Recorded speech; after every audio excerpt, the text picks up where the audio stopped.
My name is Paul Andre M. Garcia. Ang hobbies ko po ay magbilyar at magbasketball. Pangarap ko ay maging pulis para makatulong sa panghuhuli ng masamang tao. I know about myself kasi gusto kong mag-successful ang pag-aaral at makuha ko yung kursong pulis. Tatlo po kaming magkakapatid at pangalawa po ako. My family culture is ang paggalang at pagrespeto, paggamit ng po at opo. Kami po ay mga Katoliko at naniniwala sa salita ng Diyos at sa mga pamahiin.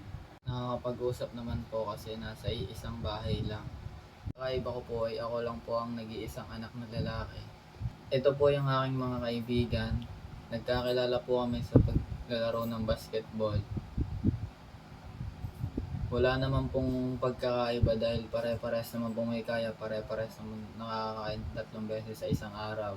Naman pong nagawang masama dahil simula pagkabata, may pagrespeto at paggalang na po at yun po ang natutunan ko. Bilang estudyante, ang ambag ko po sa lipunan ay mag-igis sa pag-aaral at makapagtapos para makatulong sa bansa.